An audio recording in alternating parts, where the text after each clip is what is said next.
what you know, it's how you use it. So the network, I would say, network in quotes, knows many things about us. Every single one of us that has any digital footprint, any digital presence, leaves a trace in this digital world. But it's not what is known about us, what someone knows about us. It's the way it's used.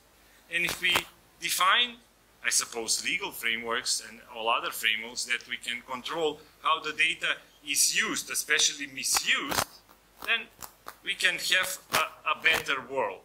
Wouldn't it be nice if you are on vacation somewhere and you have an allergic reaction to something, for the local physician at your hotel resort to be able to access your medical data in just the same second to save your life? But it's also the same, it was also bad if someone wanted to stop me from talking here, just slipping some little substance that can read about my allergic reactions that are maybe public and accessible, and just slipping it something in my coffee and I won't be able to be here. So it's not what we know, it's how we use it. Or is it secure? Yeah. It's going to be secure, and it's always going to be insecure. The way we secure it, someone will find a way tomorrow to breach this. And then they will find another way to secure it, and then someone will find another way to access it. It's going to be a constant battle. Yeah, it's going to be a constant battle. Slobodan, you want something to add on this? Yes, a bit, not only for the transportation, but also is the other panelists mentioned about the agriculture. We also, Telecom also has a product developed together with students from the Faculty for Electronic Communications some 4 years ago. Unfortunately, we still do not have commercial customers on it. But still, if we talk about the data and sensor networks and what type of data the sensors are collecting and how they are stored and what kind of privileges for the users this could have, they are enormous. So I would say when we talk about the Internet of Things and about the vulnerability of the systems, of the users and of the owners of the data, at the end, it is again the human reason who is the main, the biggest vulnerability point. It's not the data itself, it's not the system, it's not the network. It's us. It's always the human. It's always us, yeah. You wanted. So I'm going to ask a little bit of a different question.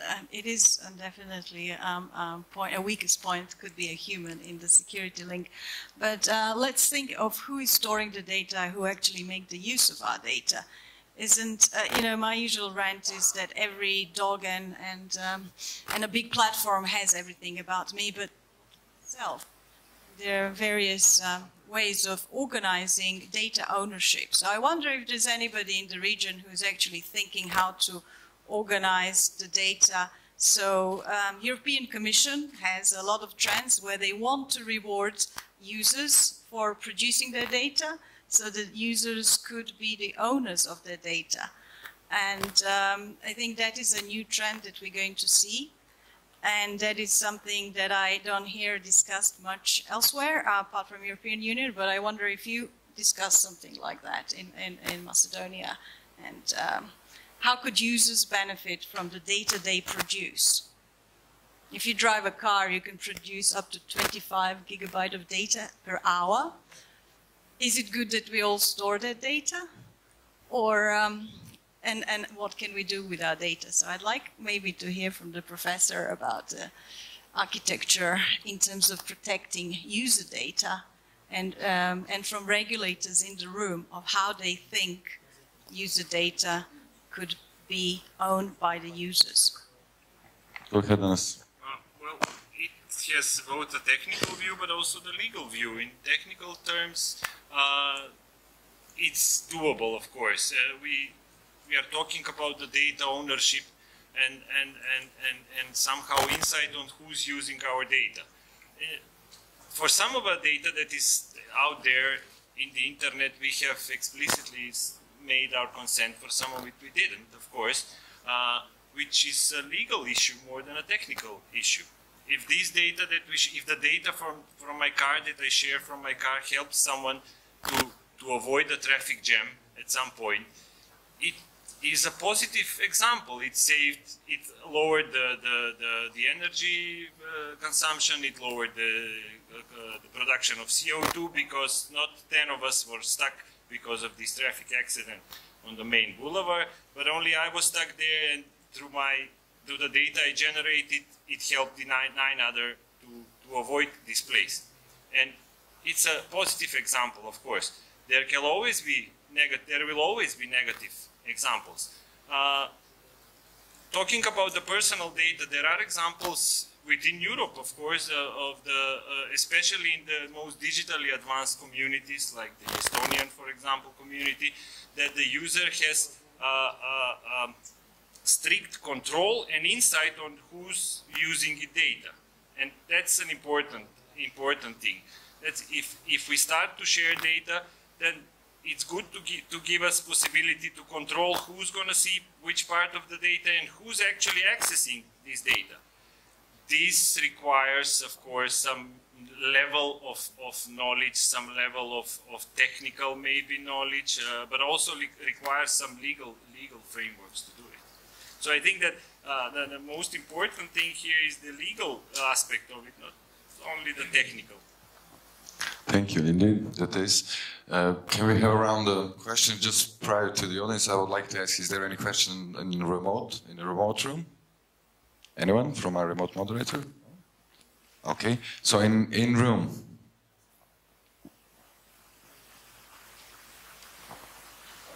Sorry, it has to be me again, but this whole thing I don't think this works. Here you go. I'll just pass you.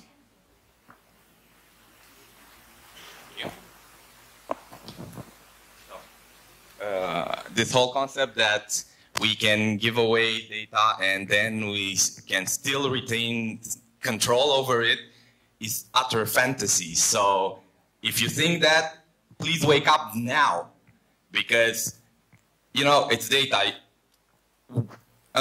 Until you give it away, yeah, you do have control over it. But once you give it away to someone who just crosses his heart that they won't misuse it, they won't use it in any other way than stated, this is just hopeful thinking. I would add naive hopeful thinking.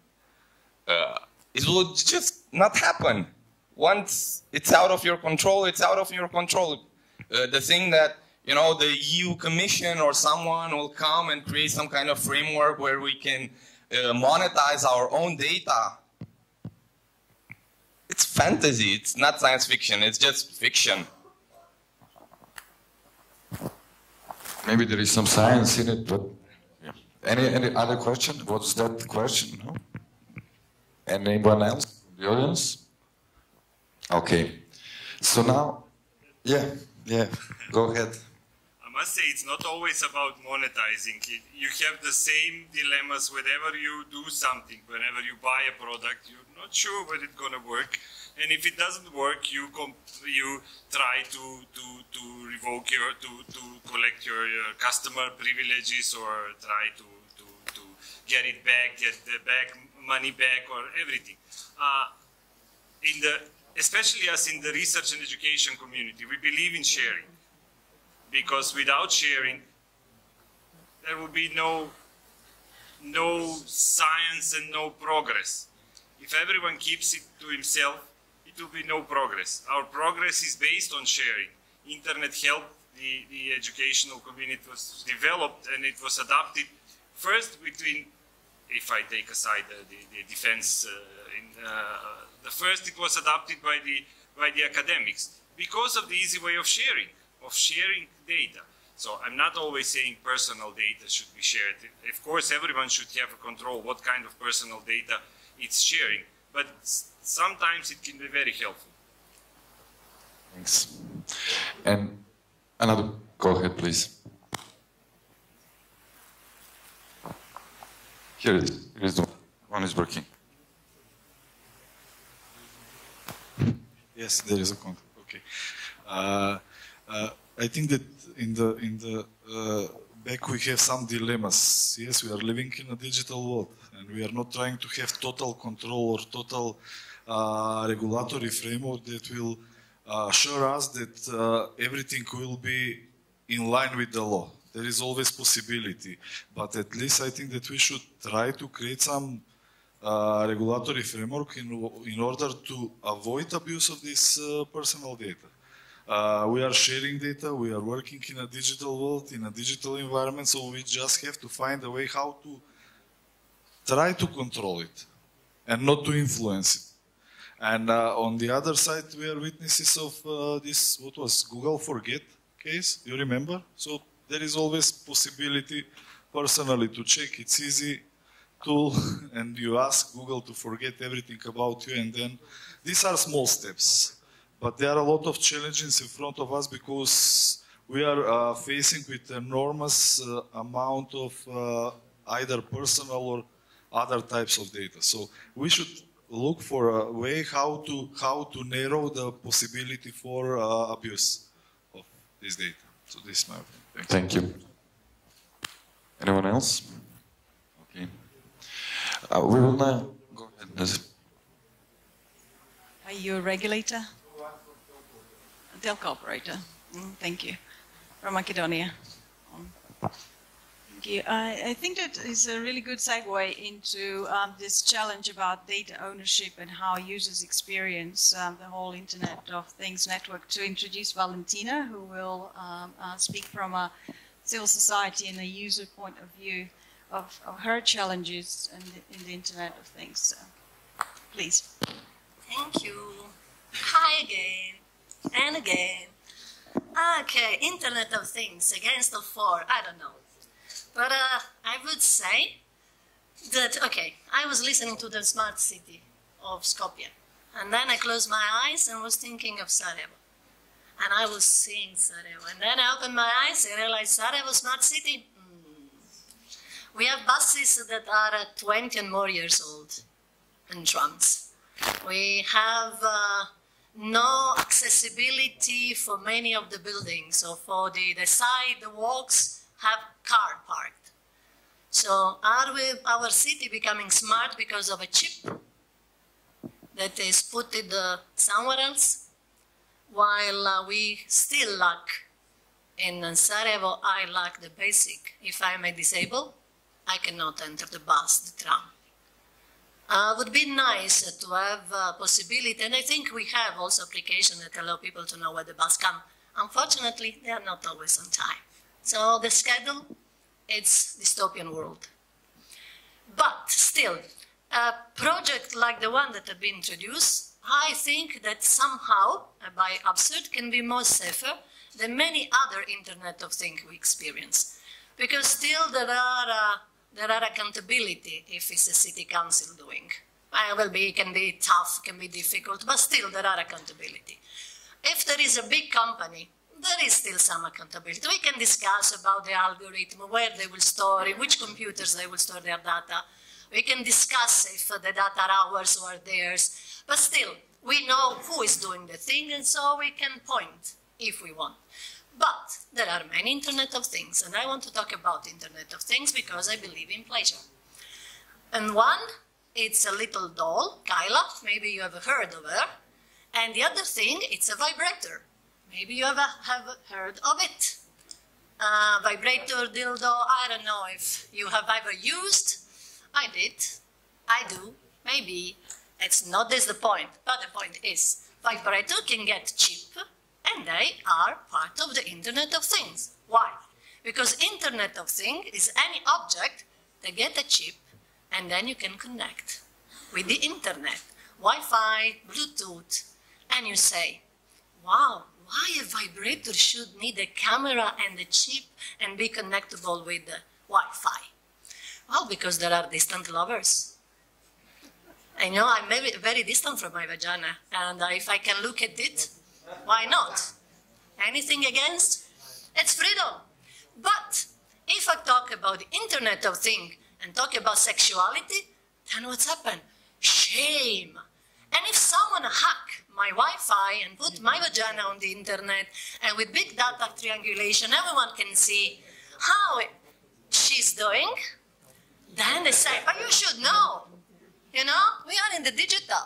Why did you put that? And so I'm to blame. My vagina is to blame. But the ones who put the chip, the producer, the engineer, why choose the cheapest one? That is product in Syria, and any kids with any basic knowledge can hack. And Kyla the doll's the same. It's a wonderful doll that can have by Bluetooth, that can provide a very nice experience to the children, because you can talk with the doll. And she can answer to almost any question except sexuality. Gay, lesbian, LGBT, this is not on the dictionary of Kyla, because we need to remain hetero. So we can talk also about how the Internet of Things is framed. What is this Internet of Things? Because there is one thing before. Who frame the things? Who frame the Internet? And this is an issue of power. And again, all these data are there. Clouds doesn't mean that it's in the sky. Cloud means somewhere else, another computer, bigger, harder, a farm of computers. It's a place that someone has control. And this brings to me, which kind of technology? At least the Kyla, because it was open source, I can see into the chip that was used. So I can see and maybe can be correct. But the harder part is, first, if as a user I ask to be protected, or my children to be protected, there are almost nothing, because the legal is slow. The internet is fast, but the legal is not helping. Who is to be held accountable? The producer of the doll, the engineer that produced the chip, the company that sell, and while they decide on this, the user is hacked. The private story is there, and our life are hindered. So I'm not about being against or for. I don't think it's about against or for. We live, and things change, and we are curious individuals. But what I would like to avoid is to have users becoming hacked and be shamed if they are using some Internet of Things that is not so smart as they were thinking they are so smart. And I stop here for now. Thank you, Tina. A round of applause, eh? So that would be from user perspective. So that's why would we actually ask, what kind of this device she would need to have what? Is it integrated security? Is it integrated control? Is it accountability, like clear accountability? If there is anything that we can shows a message to manufacturers, what are those features that needs to be in those kind of devices? How do you choose your bank to leave your money? Well, the one with the best commercial. Well, I suppose that doll had a quite good commercial behind it. And it's the same.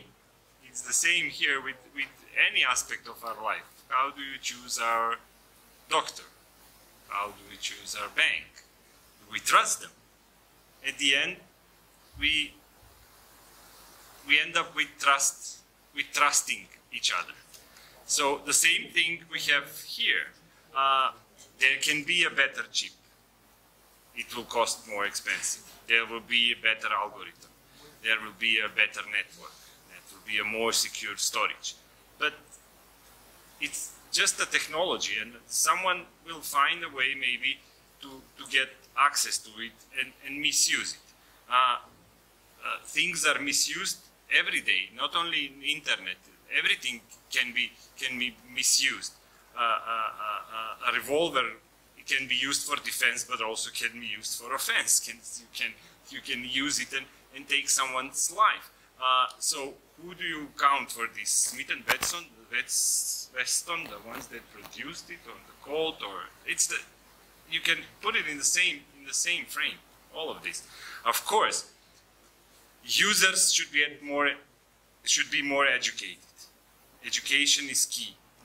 I'm not talking about now our engineers that are educated. I'm talking the general public. The general public should be educated. But also there always have to be some kind of accountability for using, treating, using, owning, and misusing, especially the data.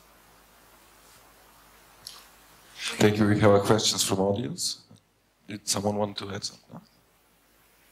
I will be with you in minutes. Just you have a mic. Here you go. This one is for. Yeah. Hi. I would like to emphasize that this discussion is extremely, in a way, techno-deterministic in terms that we're basically saying that the Internet of Things and smart cities and, you know, things with chips will improve our lives, will solve all our problems, and we don't have to worry about anything, we just have to push a button. And I think that's wrong. And you've mentioned before, how do you choose your bank, how do you choose your doctors? Banking and medicine are severely regulated. So if a doctor makes a mistake, if a bank makes a mistake, there's this huge line of things that happen, and you sanction either the doctor or the banker or I don't know who. In the IoT department, there is no regulation. There is no control. There's very little oversight. There's just, you know, things are floating out there. I mean, you've witnessed the WannaCry attack. Imagine that attack in a smart city. You know, imagine everything's connected to the network, and that network gets shut down because of WannaCry virus. You know, people can't unlock their doors. People can't use the roads. People can't use their cars. It's a huge, you know, problem. And just one other point.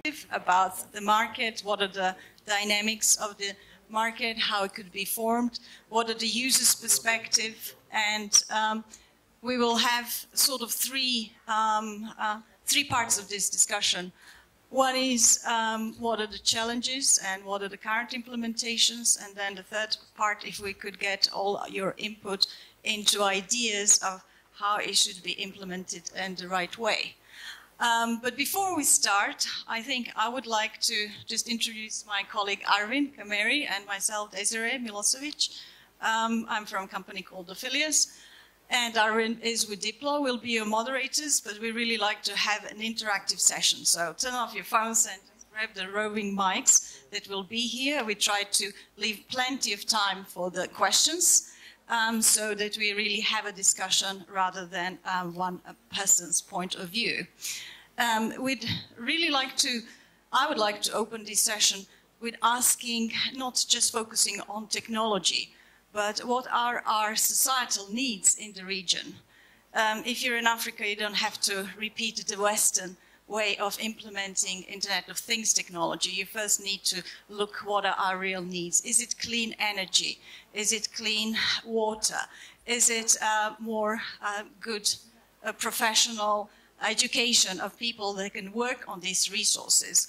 Is it something else? It doesn't have to be that you, maybe in Macedonia, you already have infrastructure. Maybe you already have infrastructure on which you can build on Internet of Things. But maybe in Romania or other places, there are other issues. So if we get as more as possible thinking about what are our needs, then we can think of applicable way of implementing the IoT technology and all the perils that it brings, the so-called Internet of Broken Things. With that, I'll pass you on to Arvin and ask our speakers to introduce themselves. Thank you. Thank you, Desiree, and thank you all for coming to this session.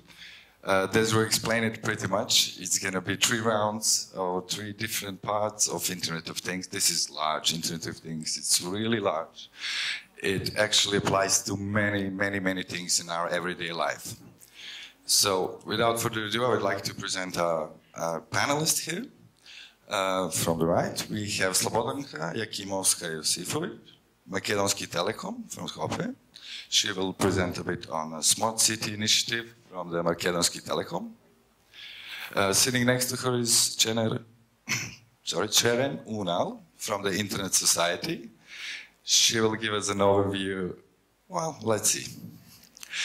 Next to her is Valentina Pelsner from One World Platform. She will give us more insight on user perspective of Internet of Things. And also with here us, instead of Professor Chobo, we have Anastasia, professor from the Faculty of Computer Science and Technology in Skopje. We will ask him about possible future architectural and other solutions, how IoT can actually grow. So without further ado, I would like to host Slobodanka to give us her presentation.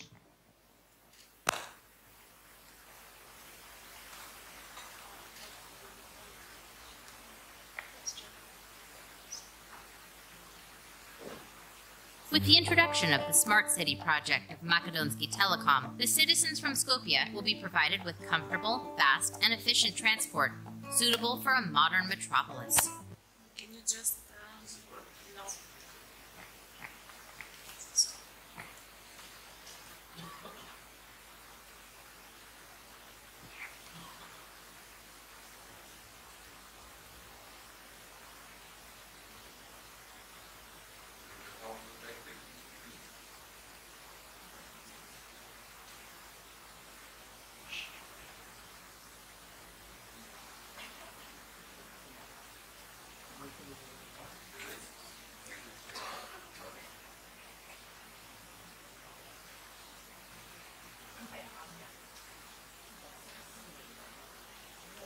With the introduction of the Smart City project of Macedonia Telecom, the citizens from Skopje will be provided with comfortable, fast, and efficient transport, suitable for a modern metropolis. We will show you what it all looks like through one day in Jana's life in the urban city of Skopje. Just like any young girl, in the morning you can often see Jana with a cup of coffee to go in one hand and the telephone in the other hand. When she arrives at the bus stop, Jana immediately looks at the info display, where all bus arrivals are shown in real time. Jana gets on the bus she wants, and while doing so, she is able to have a fast and easy reading of her smart card. A single bip greets her at the validation device, and she is already in her seat. Coming back from work, instead of going to the ticket sales point of public transportation company to top up her account, Jana simply goes to the device that operates 24/7 and enters money. In addition, on her way home, she sends an SMS in order to find out the time of the next bus. And she goes to the supermarket nearby because she has just enough time to get the groceries and then catch the next bus. Even if she hadn't managed to find the device, she still would have been able to pay for the transport with her smartphone with the help of MobiPay by simply dialing the number 185. As simple as that, isn't it? Yes, Jana adores planning each minute of her time, and isn't that a privilege that we would all like to have? Yes, Jana is lucky because she has chosen the most comfortable way of moving around the city. Skopje, her city, has become a smart city, thanks to Macedonia Telecom.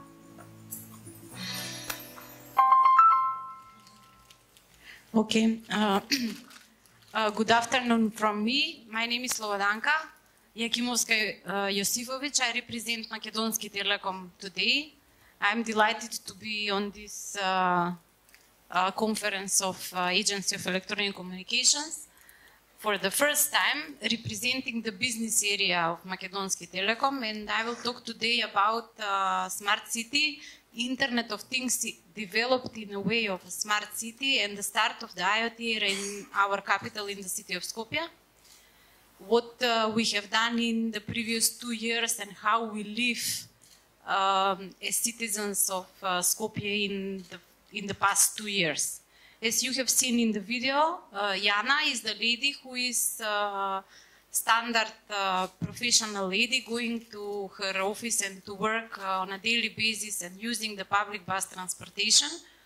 What we are trying to show here is that our citizens today are capable to save their time because they are knowing at each point of time when their bus is coming. Either is by the displays on each bus station or by sending different kind of messages. It's either through internet or a standard SMS message to see when their bus will come at the place where they want to start the ride. This is one part of the system that is being implemented in the city of Skopje, and the next one is the ticketing part. As you have seen on the video, Jana can pay her bus ride either with a plastic card, which is the usual way of payment, or she can also use her mobile phone to do the payment via her phone or via her postpaid bill. And this is being implemented and is being alive for all mobile subscribers, no matter what kind of phones they use in the city of Skopje. Of course, in case they are citizens from other city and in case they want to pay for a single ride, they can also do so. So it's not closed for the citizens of Skopje. When also there are tourists coming from other cities, they are eligible to go in the public buses of Skopje and to have a ride in the public transportation. What we have done so the project is being finished in 2015, so it's already live almost 2 years, 1.5 years, and we are living it on a daily basis. Why I'm saying this, because you will see what kind of challenges we are facing on operational level. But before we go into details, I would like briefly to discuss and talk about why we have decided to work on smart city. As I said, I come from the business area. Besides earning money from the institutions, this is something that the smart city activities and IoT activities in the cities has to do also with the citizens and has to do also with the institutions and what kind of gains they get from such kind of implementations. If we talk about the public bus transportation, which is a public institution by one of the municipalities, the city of Skopje, they are having a lot of benefits comparing to the system that they have implemented before. In the system that was implemented before the public bus transportation in the smart transport way, they had a lot of problems with collecting money because a lot of people which were driving in the buses were not paying their tickets. So now the system is fully controllable. They know their revenues on a daily basis and they can make control in each bus at each point of time with, of course, argumented facts in case the customer paid or didn't pay, so they will penalize him. They had also problems with the route controls of the buses because the system was not centralized. Usually the buses were sent based on the manual work of the people who were controlling the bus transportation. There were a lot of bus delays on the arrivals, yes, there were bus delays on the arrivals of the buses, so people were waiting on the bus station for more than 15 minutes without the bus coming on time. There was a lack of management information. They were not able to collect the number of tickets that they have charged on hourly and on daily basis, on monthly basis, and that's why they had also difficulties to pay out the drivers of the buses. The reports that were being done into the systems were manual, a lot of systems, old types of printers, old types of machines, so it was everything was old-fashioned. What they gained as the city and as the institution out of the project after it was implemented, besides the control of the cash flow and of the passengers and the number of passengers that were driving, very accurate information, very controllable information about the buses and their start of route and the finishing of the route. The number of the smart cards that they have issued, especially, I don't know in other cities, but in our cities, the students are having 0 rate, so they are eligible to go and to drive in the buses without having to pay on monthly basis. So this is controllable from the central system. There is possibilities for fraud are very low. And also for the people who pay, the possibilities for fraud are very low because the control is being done from the central system. Of course, they have 0 outages on the system because the system is being fully is laying fully on the network of Makedonski Telekom. And I will touch upon later on that the centralized system is also being positioned and it's being being on the cloud system of Makedonski Telekom in the data center, so there is no possibility of leakage of information for the personal data of the users, besides human possibility, which in anyhow it's one of the most dangerous points. So the city has also possibility to control the system from one place, of course, not as a standalone system sitting into their premises, but sitting into the data center premises of Makedonski Telekom. So here are some data about the number of transactions that are being done on the system on a regular basis. So there are around 2.5 million transactions for 3 months. So each quarter, and this number is rising day by day, on each quarter there are around 2.5 million transactions, both of them, all of them divided between the transactions of plastic cards and transactions with the mobile phone. Currently, it was enabled also for the mobile phones, phone users and subscribers of the other operators, this to be enabled. So the number of transactions is growing on daily basis. They have sold around more than 200,000 tickets for the past 1 year, plastic tickets for the students, for the retired people, also for the people who are working in companies as company benefits. Around on daily basis, we are counting around 150,000 transactions, and the accuracy on the information for the buses that are arriving on time or not on time, and the time when the bus will come on the bus station is around 99.9%. As I said before, the system has two major parts, two functional parts. The first one is the smart ticketing part, it's about the payment, and the second one is the vehicle control. All of it is being underlaid on the network and connectivity from Makedonski Telekom.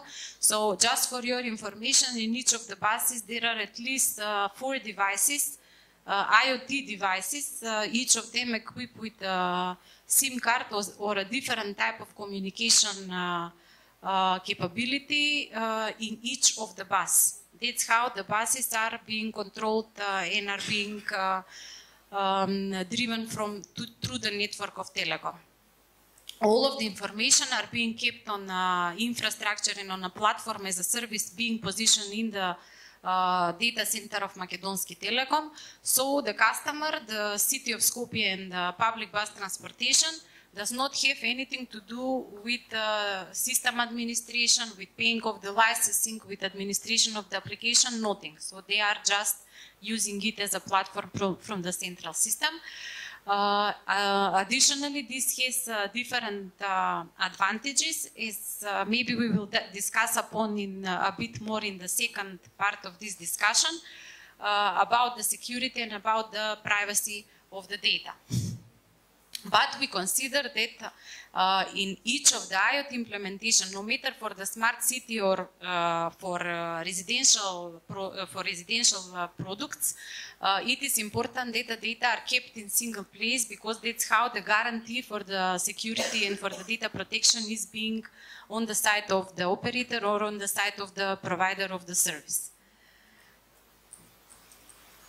This is the number of the places where the system is being deployed. It's around 650 buses that are being equipped with the system, with this IoT system. There are 8 places where you can buy the service from the public bus transportation. These are the same places that were existing before. There are a network of around 100 places for topping up of the same as for prepaid top-up. They are being used also for top-up of this plastic card. There are this standalone machine, as Jana was about to top up her account, website, and of course, as I said, mobile payment being done through one single number for all subscribers in Macedonia. Additionally, the LED displays are existing not on each bus station, because this is how it was designed at the very beginning, only on the places where there are a lot of crowd. So it's only 50 of the bus stations that are being equipped with the bus displays, although in Skopje there are around 1,000 bus stations. Not all of them are being equipped with these devices. Additionally, we have provided also a website where you can go there and top up your account. You can see additional information, send SMSs to get enough information when the bus will come at which bus station. This is the ecosystem. As I said, everything is being provided through the communication network of Telecom. The web portal and the customer service, of course, they are help desk. They still have a help desk where they report problems on daily basis. And we are going on site and doing the necessary servicing of either the bus or the software or each part of the system. As it was mentioned on the session before, last year, but our award was not mentioned. We were awarded with a prestigious award from this World Congress on Information Technology that was held last year in Brazil. So our project of Makedonski Telekom for Smart City of Skopje as a solution was awarded in the category Smart Public Transportation, Sustainable Growth category with the prize of ICT Excellence Award. This was on the picture. There on the picture you can see one of our representatives from T-Systems Brazil who was there to pick up the award in the name of Makedonski Telekom. What are the next challenges when we talk about smart cities? As we said, with providing this solution for the city of Skopje, we consider that we have already started the IoT era into our city, in the main capital. Of course, this is not being closed in the capital of Macedonia. It can be also implemented in the other small cities, and villages. According to some of the reports and some of the researches, feasibility studies that were done from different bodies of the European Commission, one of the things in order to start with infrastructure preparation so that you implement any kind of smart city module in each of the cities is that most probably the smart light part is something that every city should start with, because in this case you provide enough infrastructure from communication and also from electricity perspective, where on top of this you can build upon the other modules of the smart cities. However, even with this, having the network at the background, we still consider that it's possible that we upgrade, as also in the other metropolis in Europe, that we upgrade our solutions so that with the same card, so-called now in our case Skopska, you can go and rent a bike, you can go and visit the zoo, you can go and pay the ticket for the parking places. So it is, the possibilities are enormous. And this is the way that we have started working 2 years ago, and we continue. As I said, not only for Skopje, also for the other cities in Macedonia. Yes, this would be it from my side. Thank you. Thank you. And can we have a WebEx on our screen? No? No WebEx. So, okay. We had a remote panelist who would... Can we? Yeah, please. In this first part of the session, we try to actually look at the business solutions, not so IT related, but IoT related. So next to the smart cities, another big promise for Internet of Things is an agricultural Internet of Things. So if we have a WebEx, we have on online participation, we'll have Dan from Atoms and Bits, which are representative of Libellium, and he will actually give us an overview of the most latest agricultural IoT solutions. Do we have him? Can we? Dan, can you hear us? Hello. Hello, Dan. Can you hear me? Yes, we can hear you, Dan. Please. Oh, very good. Hello, everybody. It's a pleasure to be part of this event. Unfortunately, I was not able to join you personally in beautiful city of Ohrid.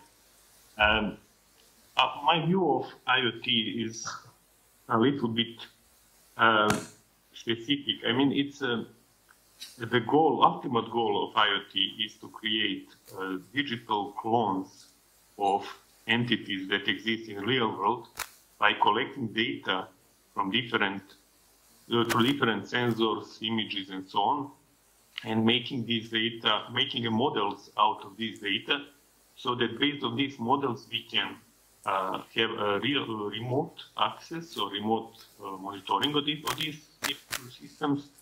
Then we can have data analysis, so to have the insight what happened and why it happened.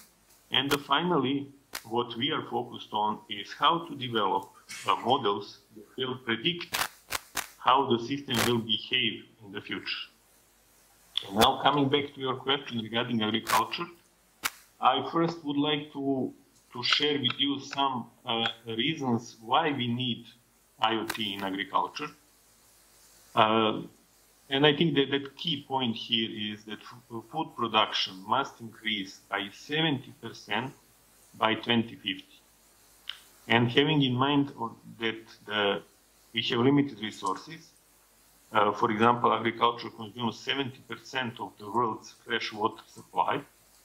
We have a limited availability of arable land.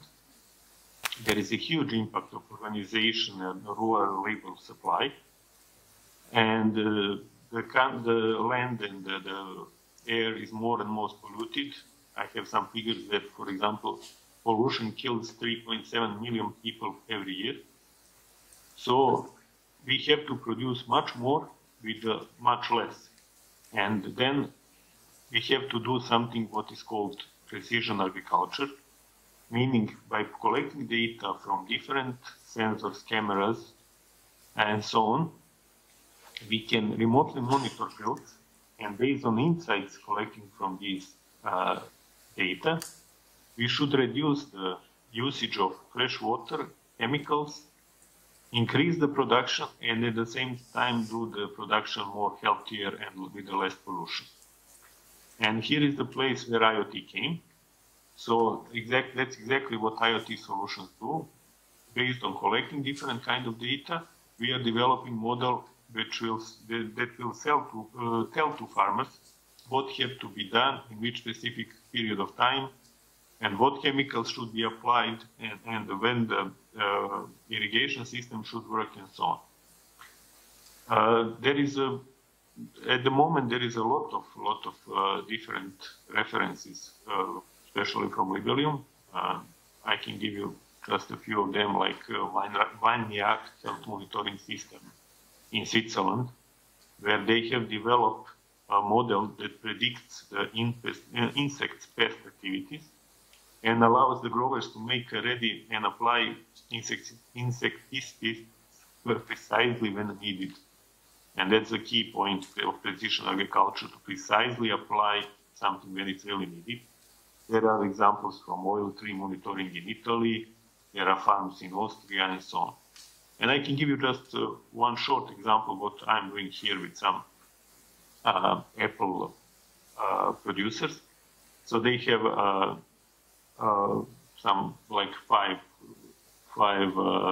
hectares of apples, and they have the irrigation system that every evening is active and do for 4 hours this irrigation of this land. And based on what we are doing, we are just connecting to these systems, taking it to cloud, analyze these data, and first of all, he is in position to remotely switch off, switch on this system. But then we can also, in the next phase, build a system or some kind of algorithm that will estimate when and how much the water is needed based on the sensors that we have in the yards, like there is a soil moisture sensor, or there is a temperature sensor, and so on. So just to finish this story about IoT in industry, at the moment, some estimations said that there is 6 billion devices in the field. By 2020, there will be 50 billion devices there. the amount of data that these devices will collect will be enormous. And the key point is whether the models built on top of these data can help us to achieve these goals in agriculture, but also in other areas like industry, like smart cities, what we heard, and many other areas. So that's all from me. Thank you. Thank you, Dan. Thank you, Dan. And please, I would like to ask you to stay there if there is any questions maybe for you. So please stay with us. And with this, we would like to ask Ohrid if there are any questions so far. We would like to. Yeah, go ahead. There is. There you go.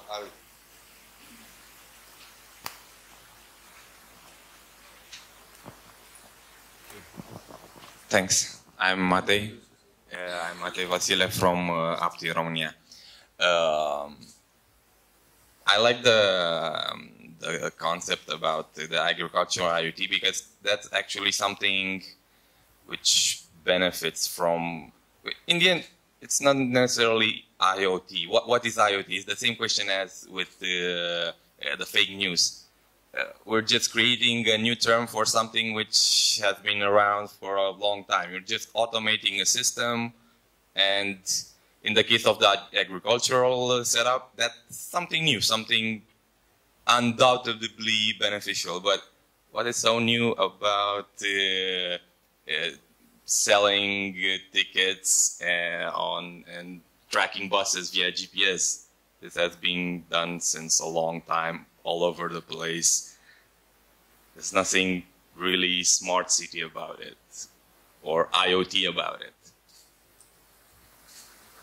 Yeah, it's a question. What makes it so special and new? I'm ready to answer the question. Go ahead, Dan. Okay, so as I said in the beginning, the first difference is that based on IoT, we are building autonomous systems that can work in physically distributed areas, which means we can, based on the huge amount of data scientists can build models of the real world entities. And based on these models, we are in position like never before to do something what is called predictive analytics, which means, for example, in production, in industry, you can predict when some equipment will fail, or in agriculture, you can predict when some pest will come, or that there is some special event, whatever is in agriculture. So this amount of data and these algorithms maybe it was not possible to process this in the past because there was no connectivity that can handle this, there was no data storage spaces to do this, and there was no enough and cheap processing power that can process all this data. Thank you, Dan. I don't know whether I answered your question, but... Yes, thanks, Dan. Anastas would also like to add something. Just a few thoughts about this. It's an interesting example, the agricultural, because this technology has been known to be used in the agriculture for many, 10, 20 years ago. Maybe sensor networks were very popular when it started to gain their popularity and started to get very popular into the area of agriculture especially. But we'd like to now make a difference here. We are not talking more about the sensor networks or the networks of small sensors that can collect data and help us maybe in real time to make some decisions. Now we are talking about the Internet of Things means a step forward in this. Now we are talking about the convergent networks that enable us to seamlessly have this data integrated and collected and present on the internet. So the things there is this leap forward with it. The sensors are there, and they were there many years ago. But now the thing is that we have the data now integrate it into the internet as we know it. That's one thing, and then now we are able, with this current development in processing technology, we are able to analyze this huge amount of data, not use it as a mere monitoring tool to see if the soil is wet enough or are there winds at some point and react on it immediately. But more in a way of analyzing this big data. Now we can do it with the processing capability. Now we can distribute this data. Now we can give this data to anyone who needs it, because of the Internet of Things and not just simple sensor networks. Thank you. Janis, that was really informative. Slobodanka? I will just build up on the discussion about the automation and about the data collection.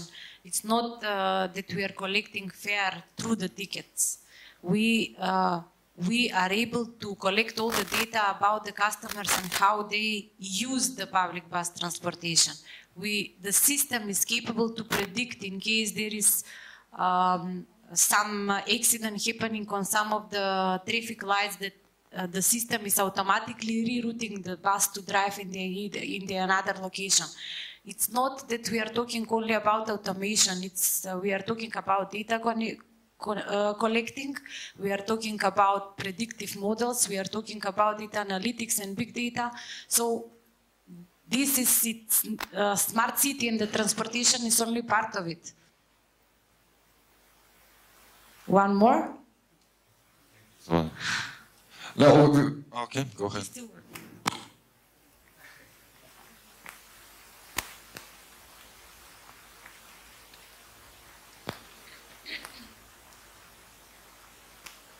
So to the whole, okay, we're going to route buses around the crash and stuff like that. I have just one word for you: Waze. Moving on to the whole, we're going to analyze everybody's data and big data and a lot of other buzzwords. How do you handle privacy and data protection for it in the US? And there's this paper since a million years ago already. It's proven that you can identify a single individual just from their home zip code and work zip code. If you add in all, let's say, an anonymized person travel patterns, you can identify that person. You will know probably more about him than he knows himself. So, have you thought about that? We were just to discuss so that. you are seeing it as like this is a good thing, but there's going to be a second part of this conversation. What kind of machine for washing clothes you have at home? The non-IoT one. So how do you know? Because I know. Because I'm an engineer. Unfortunately, not all the people are engineers, so they have trouble knowing what's good for them and what's bad for them when it comes to this kind of privacy invasion. Thank you, Anton. We were about to discuss that in the second round of this. Another intervention? So, Desiree, did you want something to add? Just to thank for this interaction. I think it's leading to where our next part of the panel is going, and I think you make a good point of what is the difference in the internet network of networks and the internet, and I think that our speakers provided some insight, but rightfully so. I think you point to the biggest challenges of how the data is used and whether users who have Internet of Things in their fridges or homes or cars or in their fields are getting access to their data or somebody else is using it. I think with that we have an expert here who is going to talk more about big data and the challenges that it causes to privacy. So I'll ask Charan to continue commenting this. It's working, right? Okay. Hi, I'm Ceren Ünal. I recently joined the Internet Society European Regional Bureau as the European Chapter Development Manager. Originally, I'm an IT lawyer from Turkey. Today, I'll try to give you the overall perspective of the Internet Society on the Internet of Things. So the Internet of Things is constantly evolving as we speak, with many areas of application, from smart cities and agriculture, as we just saw, to self-driving cars, automated homes, and even bio-connected humans. We're talking about a rapid expected increase to over 20 billion connected things by 2020, and a growing convergence between the internet and the physical world. As IoT is only just beginning to take shape, at this point, best practices, standards, and regulations might be difficult to keep relevant and useful. There's also a rapid innovation from a range of new players in the field, from traditional technology companies to startups. While the established actors understand how the internet ecosystem works, the IoT brings in new players, manufacturers, vendors, service providers, who might have challenges understanding the internet environment, which makes things even more difficult. In this rapidly evolving environment, it's important that we take an approach focusing on the future and the way forward. This is exactly how this panel is organized. ISOC has an ongoing project called Internet Futures, for which a multi-stakeholder survey was conducted on a global level on how the internet will look like by 2025, and what are the drivers of change, what are the challenges, and what are the main concerns. Unsurprisingly, the Internet of Things is recognized as a driver of change by the participants, and the key challenges and uncertainties are raised by our community on a global level. One of the main concerns is obviously the shift from the internet as a mere vehicle for content delivery to one which is interconnected with and controlling the physical world, with impacts on real property, real assets, and real life. So it's no longer just about data and content anymore. There's undoubtedly an increased potential for surveillance, privacy intrusions, and discrimination, as well as a parallel increase in cybersecurity vulnerabilities and types of targets vulnerable to attack. There is also a greater pressure to control, monitor, and manage internet endpoints, which raise the stakes for government involvement, which in most of the cases is quite worrying. There is also an uneven distribution of benefits of the Internet of Things between the developed and the developing regions, and even regions within Europe are at different levels of development when it comes to the Internet of Things and fully benefiting from it. There is also a huge potential social backlash of living in an always-on world, including in the physical environment. So privacy was traditionally described as the right to be let alone. Then we had the internet, then we had social media, where we put ourselves out there.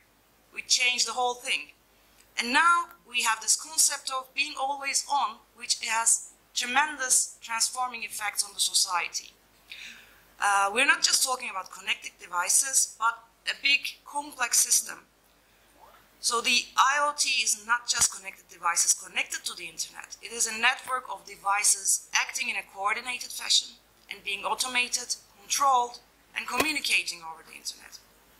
Security and privacy on such a complex system is defined only by its weakest link, and with more devices linked to the internet, the vulnerabilities on the Internet of Things have growing effects on our everyday life. So I'll stop here to talk later on more on security and privacy. Thank you, Sharon. As you all see, the data is a main word. Data. There is a generation of data. And so we will have to know how is this data actually stored in the Internet of Things? How is it exchanged? How those devices are connected and where those data goes? To help us in that, we will have Anasis. Ina, please. The technology is moving forward, of course, and we have the capabilities now to store huge amount of data, to move huge amount of data from one end of the planet to the other in just very short time through huge links, international links. We have networks that enable us to connect every single piece of equipment, like these bands that I'm wearing on my hands, measuring my heart rate, to up to the more complex systems in the industry or whatever. So all of this generates huge amount of data. The data used to be stored locally, then moved itself to the cloud.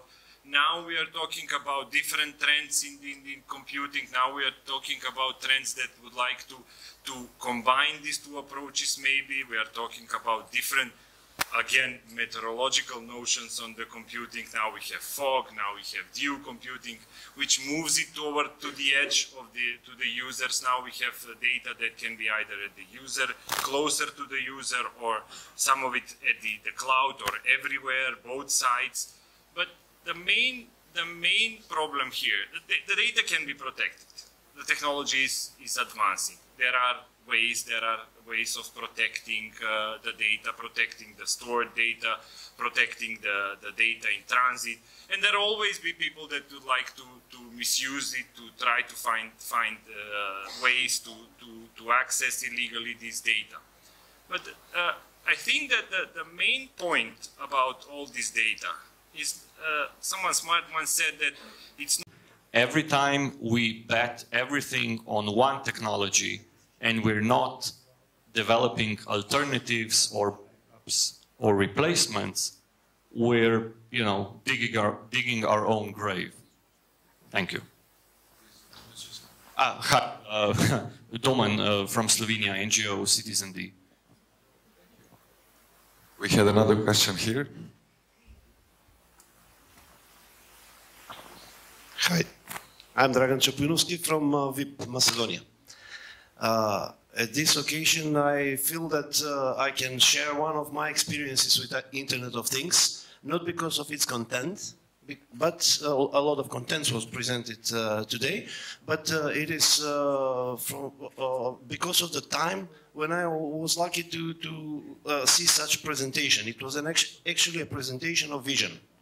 In 2001, so 16 years ago, I was lucky to be in Hewlett-Packard in California, and there was a presentation there. Probably a lot of you have seen that presentation of their vision for the future based on exactly Internet of Things. At that time, it was not Internet of Things. Nobody was mentioning such terms, but it was actually based on collecting information, keeping information, analyzing information, and using that information in the practical life of one person. Very shortly, the presentation was starting from the morning when the person is waking up. Then the radio is waking him with any information, what he has to do that day, how he will drive his car to the airport, when is his flight, when is his meeting, etc., etc. When he enters the car already has all the information for him, so it adapts the seat, adapts every instrument in the car, and during the driving, the navigation system takes him to the airport, so when he gets to the airport, everything recognizes him inside, no check-in, no luggage, no formalities in the airport. Then during the flight, he has thrown some coffee on his shirt. On the exit, there is already a new shirt for him according to his other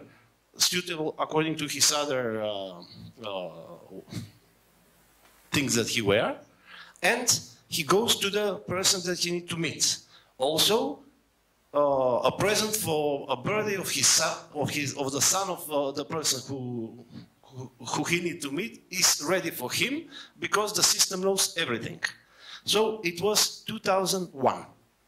Until today, we have 16 years of this presented vision by a company, by a very reputable company. Many other companies had such visions from that time, and maybe not so early, but during the period until now. But today, I feel that we face a very, very small amount of such visions. My question would be, why is it so? What is the reason that something which was very well known 16 years ago and practically implementable today with no restrictions, so almost, we don't feel the benefits of it? Thank you. And we just had a one short Ljubča. Can you please?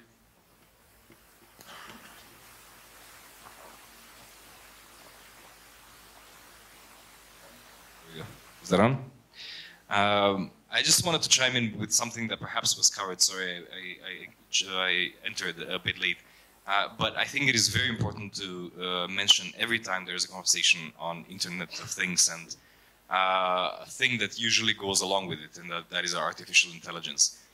And that is the fact that anytime we think about the Internet, we most often mention the democratizing power of it. And it does have that power, and it's proven in every iteration of its development. But there's another element of that as well, and that is that it has amalgamated wealth for certain companies that is just unprecedented. I mean, the value of Apple, the value of Google, of Facebook is just incredible based on this technology and many more things that will be happening. So, I mean, we were talking about IoT in farming, and right away the thinking very often goes to the industrial type of agriculture, where you have, you know, big land and just one thing that is growing on it, and then computers that are controlling how much water to put in and how much herbicide or pesticide or whatever it is. And that same technology, of course, can be used by farmers, but if you keep on taking away labor and putting in more machines and don't have the mechanisms in each society, whatever that society is defined by it, whether it's in a state or in some other form, then you're just empowering an elite even more. From the 1% is going to be the 0.1%, and it's just going to be bordered communities, walled communities that separate the wealthy, the haves from the have-nots more and more. So this conversation of IoT and artificial intelligence and all of these things needs to go together with regulation, as was mentioned before about the banking and about, because regulation has been seen as something that is dangerous to technology, and technology has spoken very eloquently that it's better not to have regulation. And for it to develop, for the internet to develop, perhaps it was true to some point. But we're now entering some stages where it really, if we allow it to develop on its own, the consequences can be really disastrous in society's structure. Thank you, Ljubča. I would like the panelists to reflect on those questions, please. Anyone, Vale, go ahead. Okay, so Internet of Things is ubiquitous surveillance. Let's be honest. You know, you can be surveilled anytime, any moment, in any place, if we scale up. But for me, what is interesting is that it's true. Internet of Things is a wild west in this moment, because there are many things. You know, the vibrator that I was mentioning costs between $164 to up to $150, which means that not everyone can have, because you need money for it.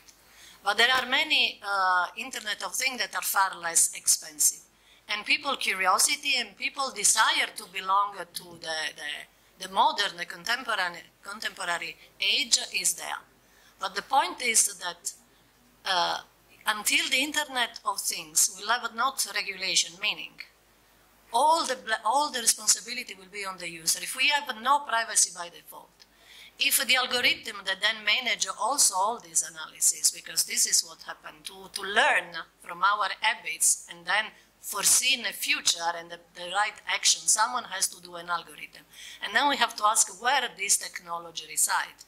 And it's not residing in the south of the world.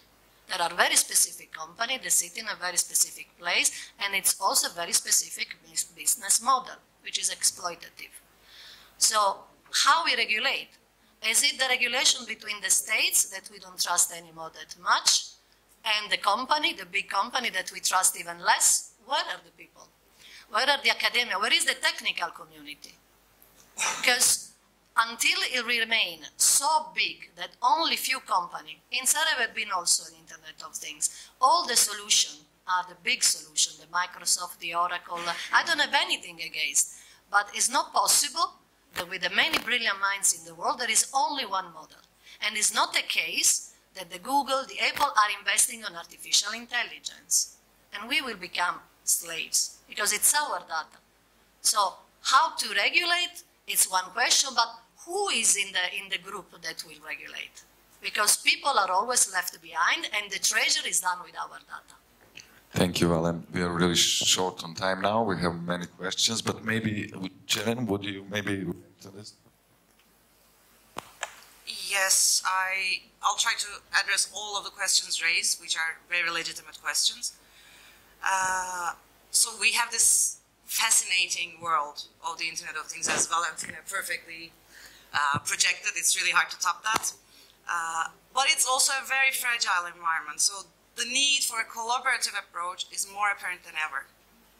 The Internet's development has actually been based on voluntary cooperation and collaboration, and these still remain the essential factors for the Internet and even more for the Internet of Things. By the end of the days, it's the people that ultimately hold the Internet together, so the user-centric approach is often overlooked in these kind of discussions. I would like to talk about the Internet Society's collaborative security approach, which is really a no-brainer. It's based on the fact that the Internet is globally interdependent, the IoT even more, which makes collaboration between stakeholders necessary to achieve security goals, characterized by mainly some key elements. First of all, building trust is essential in fostering confidence and protecting opportunities. So the objective of security should be to foster confidence in the Internet and to ensure the sustainability of the Internet as a driver for development on a global scale. So the Internet participants from all sides need to have confidence that they can use the Internet for secure, reliable, and private communications all across the world. This brings us to the classic privacy-security dichotomy, because these issues, privacy cannot be isolated from security in these departments, and traditionally it's always served to us as a dichotomy, but why not an equation? So there might be ways to provide security without actually sacrificing your privacy. I mean, you may call, you may say I'm a dreamer, but I shouldn't be the only one, huh? The second important part is collective responsibility. So the Internet participants share a responsibility towards the system as a whole. We are talking about a global interconnected networks of network. Participation on the Internet means global interdependency. So in such a system, no single participant can achieve absolute security. And no security solution exists in isolation. There will always be threats, so it's useful at some point to recognize the fact that I agree with you. Risks to a certain level are acceptable. This is particularly important from a rights perspective, that we don't need to sacrifice our rights, and also the very reason why having a trusted system is so important. The Internet security on IoT depends on not only how well the participants manage security risks they face, but also, importantly, how they manage security risks that may be posed to others. So these factors mean that the Internet participants have, first of all, a common interest in the management of IoT to ensure its sustainability, and a collective responsibility to care for the Internet for the benefit of everyone. So this extends to the system as a whole. It's not the same as asking everyone to be responsible for their own part of the ecosystem. So a collective responsibility requires a common understanding of the problem, which I think we will do, shared solutions, common benefits, and open communication channels. And also, of course, multi-stakeholder, cross-border collaboration is an important component of collective responsibility. I know I often joke about talking about multi-stakeholderism in Internet governance events is like saying world peace in a beauty pageant, but it doesn't make it less important. So I keep on telling how important it is. So between nations, between citizens and their governments, between operators, between service providers, and across all the stakeholders, we need to be collectively responsible and collaborative. Also, security solutions. Security solutions should be designed in such a manner, fully integrated with rights and the open Internet. So any security solution is likely to have an effect on the Internet's operation and development and the user's rights and expectations. So these solutions should be designed to be fully integrated with the objectives of preserving the fundamental values of the Internet: open standards, free flow of data, integrity, innovation, global reach, and of course fundamental human rights and values and expectations of the user: privacy, freedom of expression. So it's important to find solutions that support these values of the Internet and of the users. Oh, it's just... Okay. Just one. First of all, we don't need to reinvent the wheel here. We have some experts, we have experts in the technical community, so participating in some sort of unions, for example, the Internet Society is collaborating with Online Trust Alliance, and there are some standard developing organizations that can bring value in their expertise. This would also enable users and owners of devices to have confidence that these devices have been evaluated by a group they trust. So this might be a solution. Security by design is crucial. So in a highly competitive marketplace, this can make it hard to sell vendors, but the incentive for manufacturers and service providers would secure the products, and that would, in a good regulatory environment, which would be supported by self-regulation. I'm a firm believer in self-regulation. So the governments are unlikely to be successfully regulate the Internet of Things as a whole. What they might do is simply enhancing the already existing rules. So bringing consumer protection rules up to date, clarifying privacy data protection expectations, make clearer transparency rules. This will be backed and supported by self-regulation. So to set standards, to signal the value of security, educating the stakeholders, regular security assessments should be proactively performed and provide a means for reporting vulnerabilities. And the ISPs can also have a role. This collaborative approach is important. This is my last sentence. This is how the last year's DDoS attack, the chief, I think the executive of the company actually thanked the society as a whole for their collaboration to achieve a solution. And also sometimes, as much as I like grand designs, simple solutions, temporary solutions might be a good way to at least for the time being, to provide some sort of a solution in the short run, which might lead up to bigger and more effective solutions in the future. Sorry, I talked fast.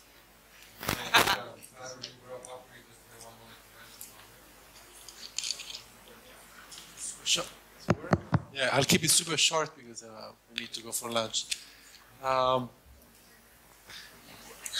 I wanted to respond to Valentina's question. How do we regulate? Do we have to regulate? I think that the answer is evident. There must be some form of regulation. We just cannot let the free spirit of innovation take the lead, because it may also have some problems that we face. We already saw. I mean, you mentioned the Mirai attack of the baby cameras being used to attack networks, to shut down all part of the internet.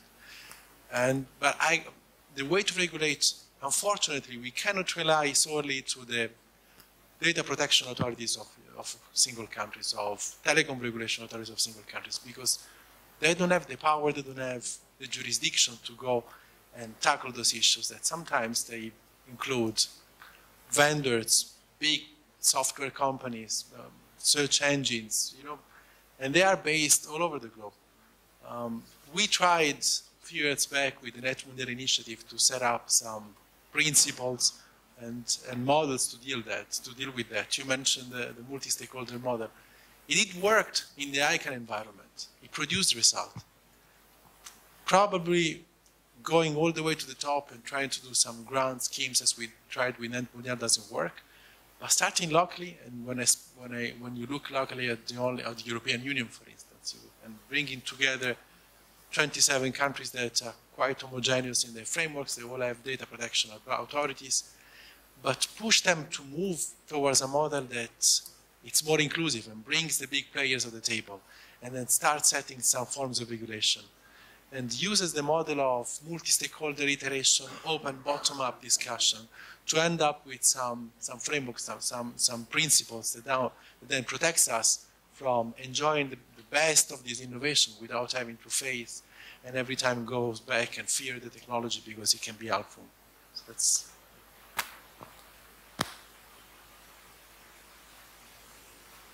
Thank you. And before we wrap up this discussion, we would like to ask our rapporteurs to read us some of the messages from the session. Thank you very much. Together with Maria, we share data. And we get to, firstly, so let's see who agree with us. We need to define our society needs to be able to apply IoT in the right way. Do we have an agreement? No. Okay, so we will know that as being a no. IoT is an important component of the smart city development, And Skopje was mentioned here as being one of the Macedonian smartest city.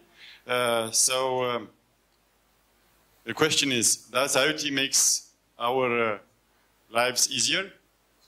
Yes or no? No. Thank you. An important area of the IoT development is the agriculture. Due to its use in the field, we might record an efficiency grow up to 70% according to the online. Yeah. So IoT might be easily seen as well in the agriculture as well as in the smart cities. Yeah, okay. Security is an issue, definitely. However, we have to balance this with the trends in the technology. We have to pay attention to what, not only to the data itself, but to those who own it. Is that right? Yeah, own it and use it. Yeah. So, are you agree with us here? Yeah. It looks like. Yeah. We should understand. That sharing data is the key to the human evolution. So definitely we have to pay more attention to this, but not necessarily stopping it. Are we agreeing that? Okay, and that's something like a conclusion. It looks like we all became cyborgs, but not in a superficial sense of combining flesh with wires and sensors, but in a deeper sense, like a human technology symbiosis. Is that, do we have an agree on that?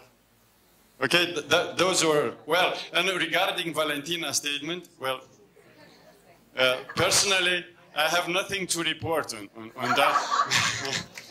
maybe my colleague Maria here. Well, thank you very much, and we know that.